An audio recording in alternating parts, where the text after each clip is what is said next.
Hello, everyone. Award season is officially kicked off. We had the Golden Globe Awards the other night, and now the Screen Actors Guild Awards announced their nominations. So let's go through them. Let's see what I'm thinking heading in and go from there. All right, coming in with Outstanding Performance by a Stunt Ensemble with Avatar, The Way of Water, The Batman, Black Panther, Wakanda Forever, Top Gun Maverick, and The Woman King. I think Avatar, The Way of Water will take that one. I mean, so much of that movie is stunts, underwater effects. So I think Avatar, The Way of Water, that stunt team will take that one. I mean, we did hear that Kate Winslet held her breath for 7 minutes for this movie. I don't think she's nominated, but you kind of get an idea. All right. Outstanding performance by a female actor in a supporting role. Angela Bassett for Black Panther, Wakanda Forever. Hong Chow for The Whale.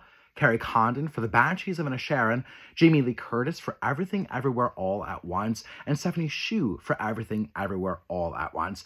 So we just saw Angela Bassett win a Golden Globe for her role in Black Panther Wakanda Forever, and I think that she may be a season favorite this year. So I think that Angela Bassett could win the SAG for Black Panther Wakanda Forever. I think it's actually going to come down between her and Jamie Lee Curtis, both of them actresses that have been working in the industry for decades. And to recap, the SAG Awards are actors and other artists giving awards to their own peers. So we got actors nominating actors, giving other actors awards. So I think that we're going to see insiders in the industry, I think, really awarding either Angela or Jamie, but I do think that Angela is going to have the leg up on this. Outstanding performance by an actor in a supporting role. We've got Paul Dano for The Fabelmans, Brendan Gleeson for The Banshees of Inisherin, Barry Keoghan for The Banshees of Inisherin, Ke Kwan for Everything Everywhere All at Once, and Eddie Redmayne for The Good Nurse. Okay, so we saw Ke Kwan win the Golden Globe the other night for Everything Everywhere All at Once, and I do think he will kind of ride this whole award season. Much like I said with Angela Bassett, he is another one that we're going to be talking about this with Brendan Fraser, where he's kind of having a comeback this year. He talked about how he did not work for the longest time because there weren't any parts for him. There weren't any roles up for him. And he went and did other things.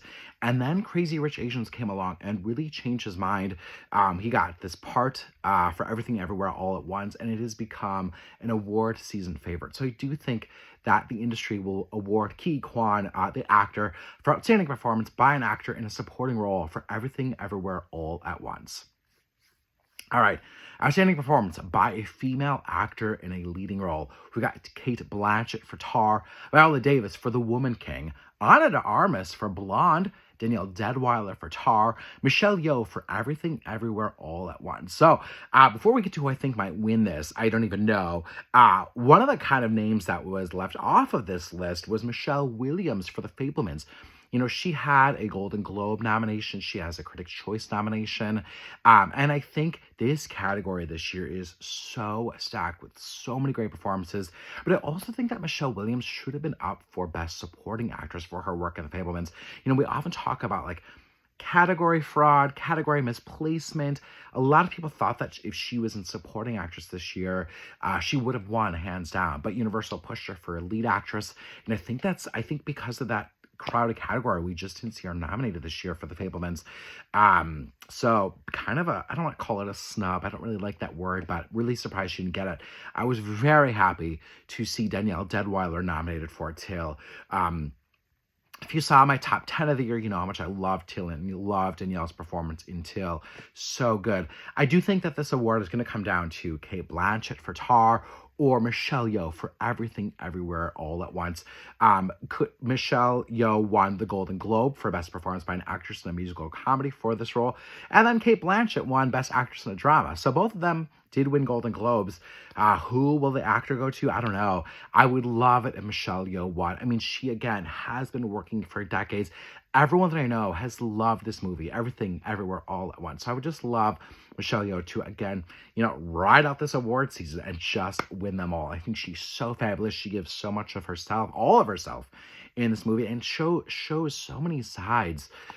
Cate Blanchett also excellent in Tar, a very kind of complicated, not villainy, but yeah, kind of a complicated role she had in Tar. But I do think that Michelle Yeoh, I hope at least wins the actor for outstanding performance by a female actor in a leading role for Everything Everywhere All at Once.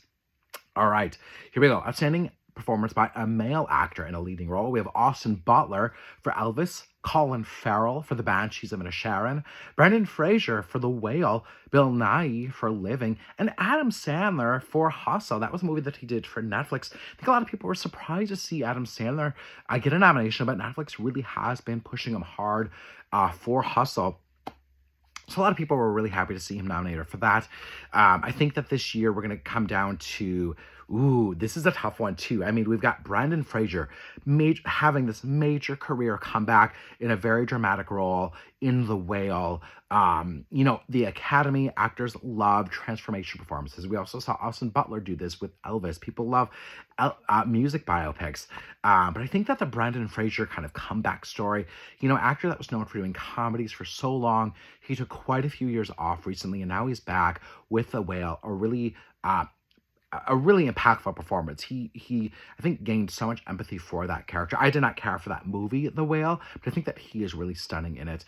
So I do think that I think Brendan Fraser could get the actor. I think he is well loved, well regarded in the acting industry and the entertainment industry. So I do think you will see his actors commend him for this performance. All right, outstanding performance by a cast in an ensemble motion picture. You've got Babylon, The Banshees of Inisherin, Everything Everywhere All at Once, The Fabelmans, and Women Talking. Such great ensemble. This year is a big year for ensemble movies, but I think that this is going to come down to the casts of Everything Everywhere All at Once and The Banshees of Inisherin. And I say that basically because so many of the actors in those movies also got nominations. I think the 4 actors that are up for ensemble for The Banshees of Inisherin, Colin Farrell, Brendan Gleeson, Barry Keoghan, and Kerry Condon, all 4 of them got individual nominations, and now, of course, they got the cast, so they're up there. But I do think that this is going to come down to the cast of Everything Everywhere All at Once winning. That movie is such an ensemble movie. And they do all such great work in all these different multiverses that that movie takes on. So, it's going to be a fun year to see. Some people look for that SAG ensemble to go and win Best Picture at the Oscars. And there is something there. I mean, we saw the cast of Parasite, the cast of Coda winning Best Ensemble, and both of those movies went on to win Best Picture. A thing to remember too, there's a lot of crossover voters between SAG voters who are also members of the Academy. So look toward these SAG winners to go on and have really strong showings at the Oscars too. So there you go. Those are my hot takes, my fresh takes on the Screen Actors Guild Award nominations. Tune in Sunday, February 26th to see who takes home the actor. Again, don't forget, go to my website, paulstriptothemovies.com, or on YouTube, Paul's Trip to the Movies. Just search for that. I've got some really fun interviews for a lot of these actors and some reviews of these movies too. So take care. Happy award season.